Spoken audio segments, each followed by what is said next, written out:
एक तरफ उत्तर प्रदेश की योगी आदित्यनाथ नीत भारतीय जनता पार्टी की सरकार ये दावा करती नजर आती है कि उसने भ्रष्टाचार पर कड़ा प्रहार करते हुए न केवल भ्रष्टाचारियों और भ्रष्टाचार पर जीरो टॉलरेंस की नीति अपनाए रखी हुई है, वहीं दूसरी तरफ जिलों में जो तस्वीरें नजर आती हैं वो बदतर नजर आती हैं। खासकर अगर बलरामपुर जैसे अति पिछड़े जिलों की बात की जाए तो यहाँ पर जो तैनात अधिकारी और कर्मचारी हैं उनका रवैया सालों से बदलता नहीं आ रहा है।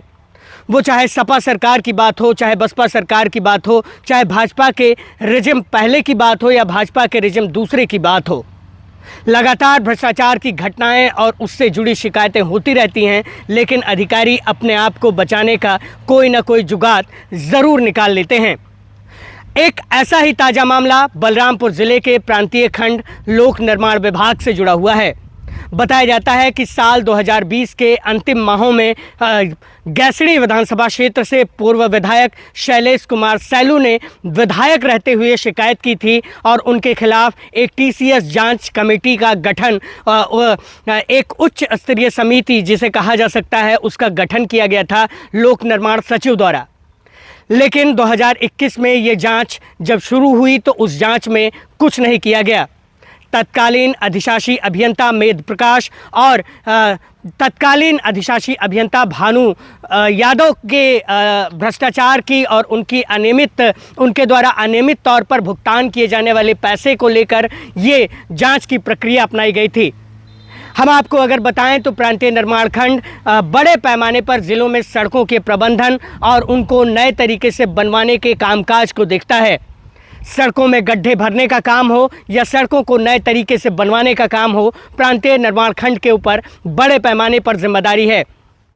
लगभग 25 करोड़ रुपए का घोटाला लगभग 21-22 सेशन में हुआ था, जिसकी जांच हम लोगों ने दिया था कि इसकी जांच कराई जाए। माननीय मुख्यमंत्री जी को, माननीय विभागीय मंत्री जी को, प्रमुख सचिव को, सबको हमने इसको दिया था कि इसको जांच करा करके दोषियों के खिलाफ सख्त कार्रवाई दी जाए।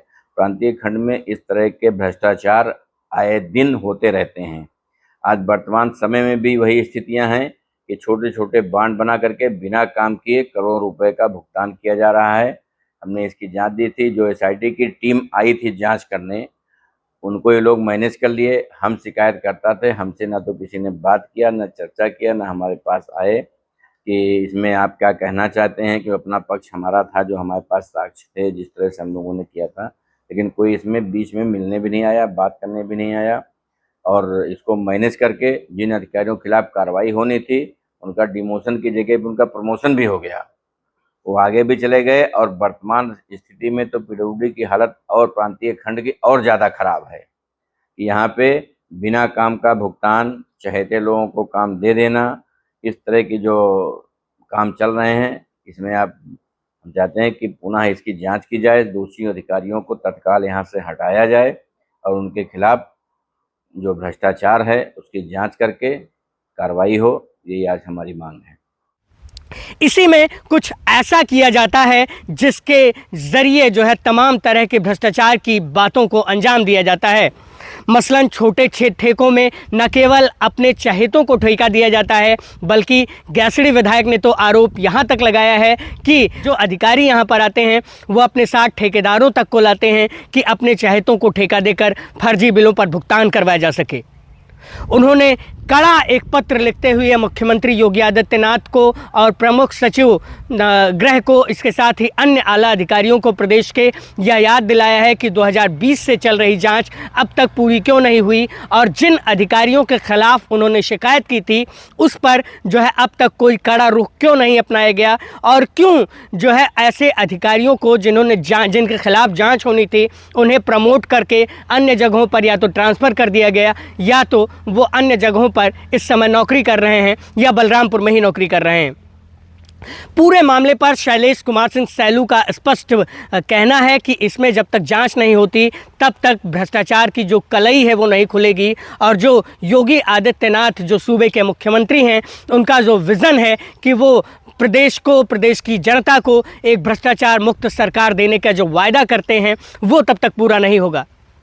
अब आरोप गंभीर हैं और तत्कालीन जिलाधिकारी कृष्णा करुणेश, तत्कालीन जिलाधिकारी श्रीमती श्रुति, अन्य लोगों ने इस तरह से इनके आरोपों को सही मानते हुए जांच की अनुशंसा भी की थी और बड़े पैमाने पर जांच की कार्रवाई को शुरू भी किया गया था। लेकिन उस जांच में नतीजा क्या रहा? अगर हम बलरामपुर ज़िले की सड़कों की बात करें तो लगभग कुछ सड़कों को छोड़कर अभी तक सड़कों का हाल खस्ता हाल है। अगर मैं जिस सड़क पे खड़ा हूं, अगर मैं उसी सड़क को अगर दिखाऊं तो ये सड़क जो है एक गांव को दूसरे गांव से जोड़ती है और इस सड़क पर आपको आगे और पीछे जब आप चलेंगे तो बड़े बड़े गड्ढे दिखाई देते हैं। इसी तरह के गड्ढे जिले के तमाम सैकड़ों हज़ारों किलोमीटर की सड़कों पर हैं और ये सड़कें लगातार गड्ढा मुक्त होने के नाम पर गड्ढा युक्त होती हैं। इसी तरह से तमाम तरह के भ्रष्टाचार को अंजाम दिया जाता है। कुछ का भ्रष्टाचार तो पकड़ जाता है, लेकिन कुछ अधिकारियों का भ्रष्टाचार नहीं पकड़ जाता। मेघ प्रकाश और भानु यादव के खिलाफ जो शिकायत शैलेश कुमार सिंह सैलू ने मीडिया में की, अधिकारियों को की है और मीडिया को अपने बयानों में कहा है, उससे कहीं ना कहीं ज़िले में जो भ्रष्टाचार की अग्नि धधक रही है वो कहीं ना कहीं और अधिक फलती फूलती दिखाई देती है। और जब उनकी शिकायत पर कोई कार्रवाई नहीं होती दिखाई दे रही है तो क्या आम जनता शिकायत पर कोई कार्रवाई होती होगी? यह आपको खुद सोचने का विषय है। बलरामपुर से मैं योगेंद्र विश्वनाथ त्रिपाठी, द पूर्वांचल पोस्ट के लिए।